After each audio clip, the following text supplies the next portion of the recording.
Depression or depressive symptoms is one of our top problems that we see students for.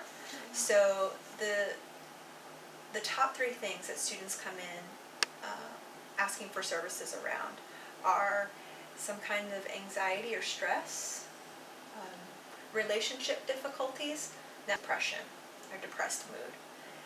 College students in general, those are the top things that they come to counseling for. And I think that's also the case for counseling centers across the country.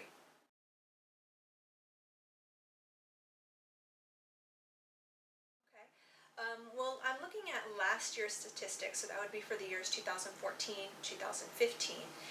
And academic status, we saw about 25% of our clients were first-year freshmen.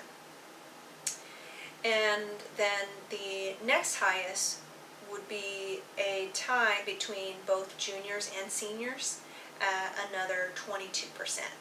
And the smallest group of undergraduates would be 14% at sophomores. We also see graduate students as well, and we have a smaller percentage of those. Okay. And then for gender identity, 58% of our clients last year identified themselves as a woman, and 40% identified themselves as a man.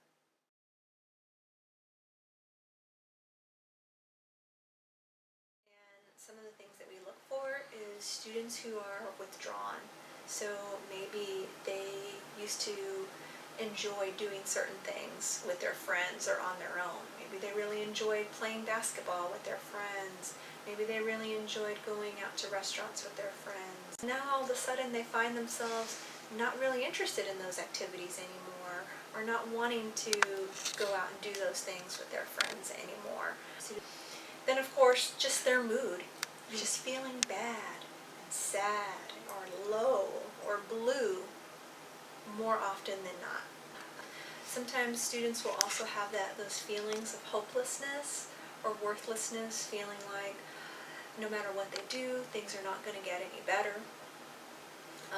They might feel like, what's the point, what's the purpose?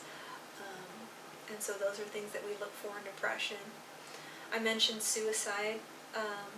That is another thing that can be a symptom of depression.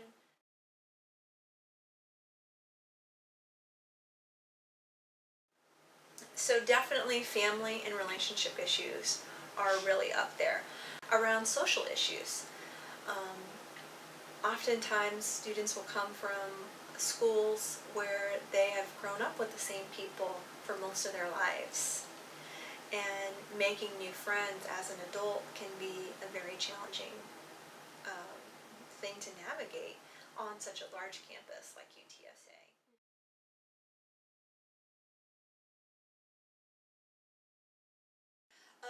For depression specifically, the gold standard treatment for depression is something called cognitive behavioral therapy. And that therapy helps students to bring back some of the activities that they might regularly enjoy but they've been avoiding because of their depression. It helps them to get more active so that they can do the things that they need to do despite their depression. And the cognitive piece addresses some of the thought processes that can be common in depression and that often perpetuate depression. Drugs and alcohol can be something that students might go to as a coping mechanism for how they're feeling, and they might use it to try to relax or feel better, or maybe forget about some of the challenges or problems that they're dealing with.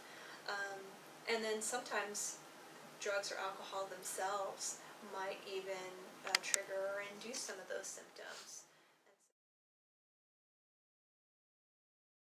Resources is a big challenge, especially during the fall semester. The fall is one of our busiest times of year. So we'll have more students coming in than we actually have appointments for.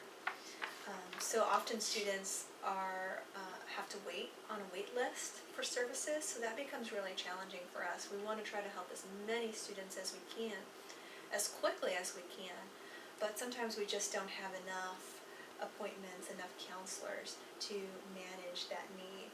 Now that's not all the time, but during our particular busy times, we are challenged by that. Also, some of the things that we deal with that make it challenging is the resources in the San Antonio community. Sometimes this is not the right place for students to be served depending on what their issue is, and we want to try to refer them or connect them to a service in the San Antonio community.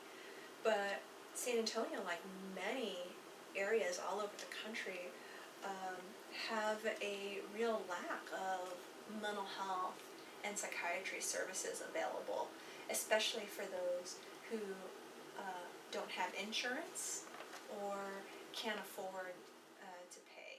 So that becomes a real challenge, is just the availability of our services and services out in the community.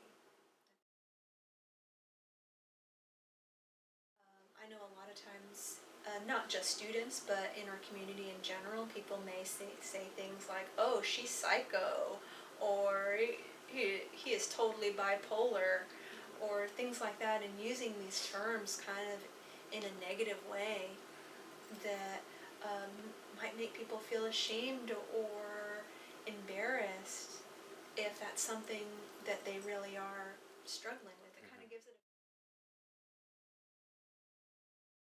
a... Well, I think, this conversation about stigma is a real place where peers can have an impact. If as students, you reach out to other students that you recognize might be struggling a little bit and encourage them to get help. Sometimes just asking things like, are you okay? Or you look like, you're upset today. Is there something I can do to help you? Just little things to help intervene with students who might be struggling, who might be upset.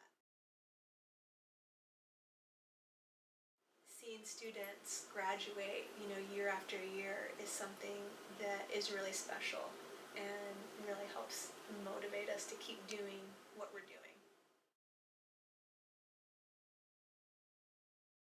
The depression I used to have a couple years ago was mostly due to, me, because I'm a homosexual.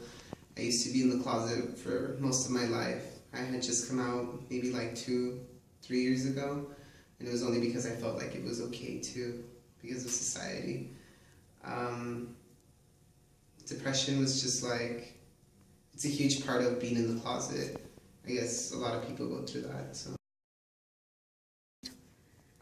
some signs that gave me that flag were, sometimes I would just find myself in my room alone, thinking of other people's happiness, or just alone in the dark, just thinking of negative comments about my appearance, about me in general. And then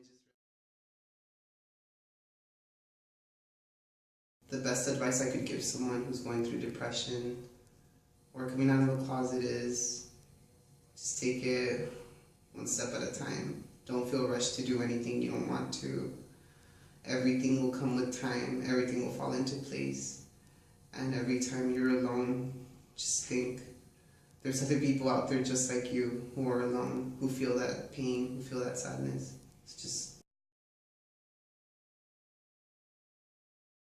I would like for there to be some sort of center where or just an organization where you could just talk. You don't have to give any fees or anything like that. Just an organization where you can talk about your feelings, or if you're going through a lot of stress or pressure, just share stories like that. And it'll be just random groups of people, not just gay people, not just straight people, all types of people who just feel depressed or just want someone to talk to, because honestly, that could help out a lot of people, because I know I felt very lost sometimes, and I feel like I have nowhere to go, nowhere to talk, no one to talk to, and